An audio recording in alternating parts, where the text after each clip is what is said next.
Olá, como vai você? Tudo bem? Olha, conversa com o Rafael Peri, que segue, que conversa bacana, né? Cientista político, entende tudo do assunto, né? E a gente sempre fica com aquele gostinho de quero mais. Rafael, seja muito bem-vindo, como vai você? Tudo bem, e você, José?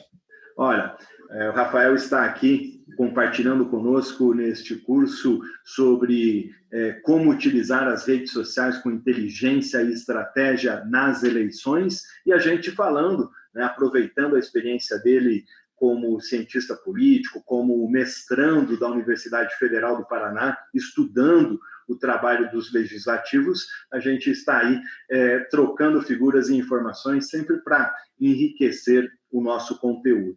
Rafael, eu queria que você voltasse para nós rapidinho em cima de um tema sobre a questão da transparência do cargo público, sobre a questão do papel, né, do legislador e também o papel do eleitor. Como que fica nessa relação, né?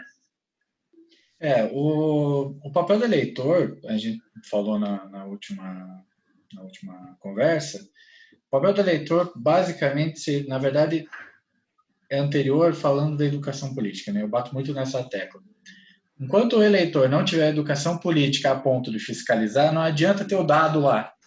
Eu posso ter um portal de transparência, pode ter dados abertos, eu posso ter o que for. Enquanto não tiver uma cultura de acompanhamento, fiscalização, não adianta ter também dado aberto, transparência, enfim. Claro, dado aberto e transparência é muito importante, principalmente para pesquisa. Sim. A pesquisa acompanha, fiscaliza, mas talvez a interação dessa pesquisa com o eleitor seja um pouco precária atualmente. O que eu digo da transparência, por exemplo, alguns portais online, enfim, disponibilizam. Qual que é a diferença, por exemplo, de portal de transparência e dados abertos, tá? Portal da transparência, eu acesso um portal e que eu digito ou entro dentro dos menus e vou vendo as informações e pensando as informações. Por exemplo, a Assembleia Legislativa do Paraná. Ela tem um portal de transparência. Eu consigo ver o que cada deputado gastou de gasolina. Uhum.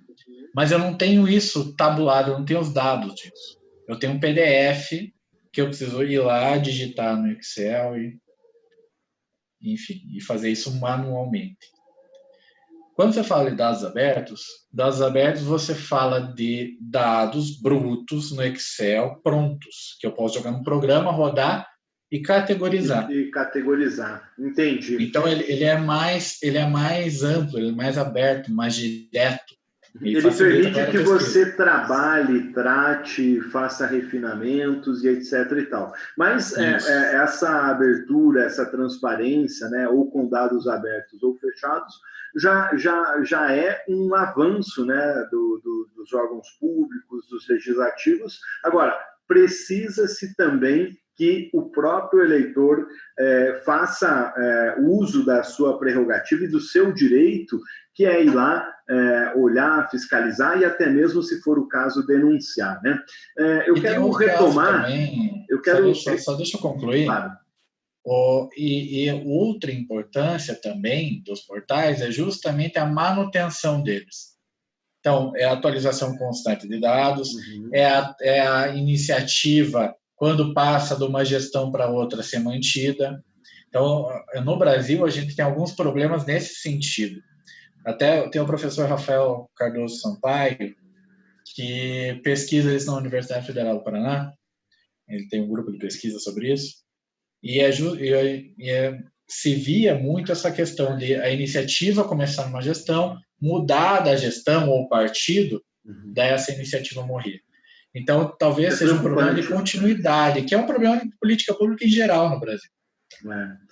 Rafael, uma das questões que você me falou, eu quero voltar à questão do eleitor, né? Porque, primeiro, a corrupção é inadmissível em qualquer âmbito, em qualquer grau, tá? mas hoje o papel do eleitor é extremamente importante, né? E aí, às vezes, a gente tem que dizer o seguinte: o pau que bate em Chico, bate em Francisco também, né? Então, vira e mexe, você tem o eleitor reclamando da corrupção na política, nos desmandos, na falta de atenção, falta de diálogo, mas esse mesmo eleitor é quem, muitas vezes, elege mal, não fiscaliza, tá? E não raro, como a gente falou em off, né, e falou também um pouco numa das nossas conversas, ele elege aquela pessoa literalmente para levar alguma vantagem, né? Então, esse reolhar no papel do eleitor é extremamente importante, Rafael. Sim, mas eu acho que a palavra é essa, o reolhar. Mas é uma questão de entendimento do que é a corrupção. Então, veja, você acha, por exemplo, que um eleitor que passa fome, frio, que a política pública não chega nele. A partir do momento que esse ente político chega lá e dá uma cesta básica para ele, e ele acaba votando, enfim, isso pode até configurar compra de voto.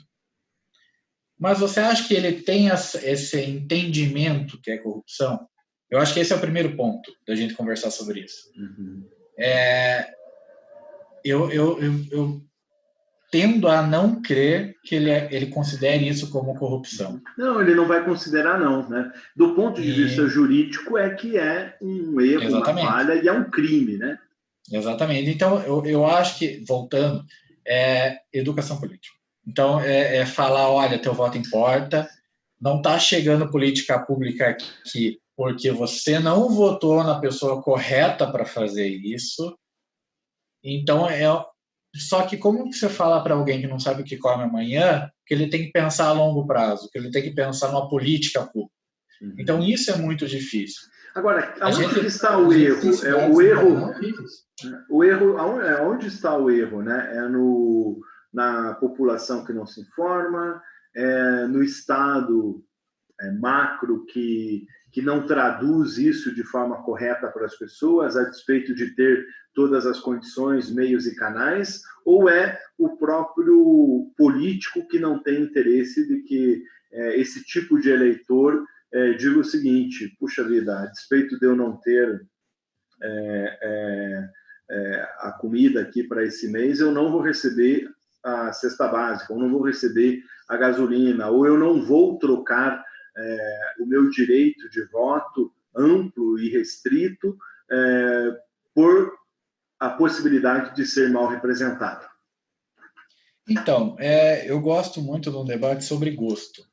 Uhum. Então, por exemplo, por que uma música erudita, claro, um Vivaldi, tem maior valor do que um rock? Por gosto. E o que define gosto?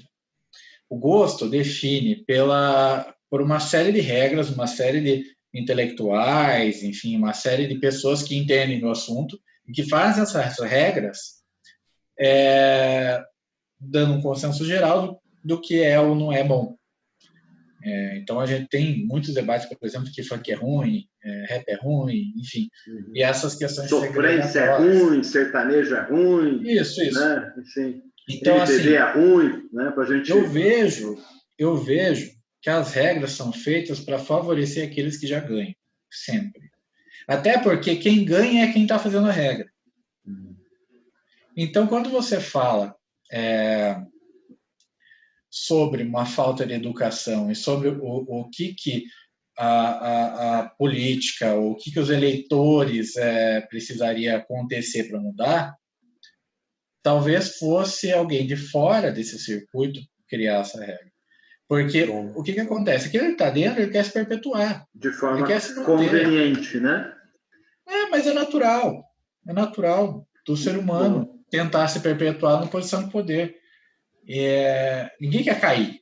Isso é óbvio. Eu não quero cair, você não quer cair, ninguém quer cair. Não é verdade? Legal. Mas assim, a gente não precisa pisar em ninguém para isso. O que eu quero dizer é o seguinte: quando você pensa que para mudar como as pessoas elegem quem está eleito, precisa ter maior educação política, por onde passa a educação política? Pelo Poder Executivo e Legislativo, que faz as regras e executa.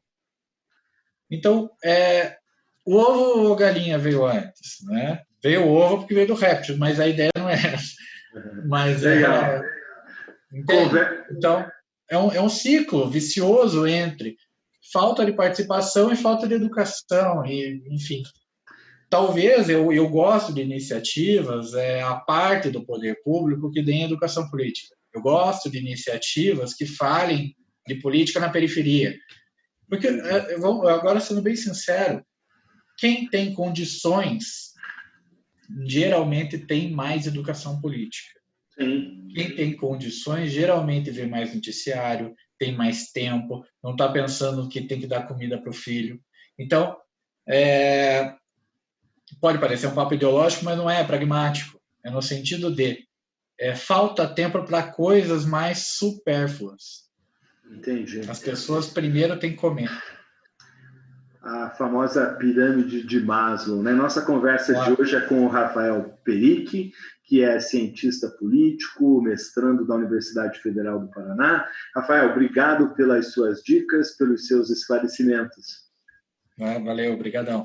Que legal. Olha, então, e aí a última dica do Rafael, que serve, inclusive, para você que acompanha esse curso que nós estamos conduzindo, falando a respeito da força, do poder das redes sociais, quando bem utilizadas, né? Utilizadas com inteligência, com estratégia, para que você tenha sucesso aí nos pleitos eleitorais. Então, para você que é assessor político, para você que detém um cargo público ou que pretende se lançar, fica uma dica: trabalhar, quem sabe, para que a gente tenha uma melhor formação e educação política no nosso país. Um abraço e até a próxima oportunidade.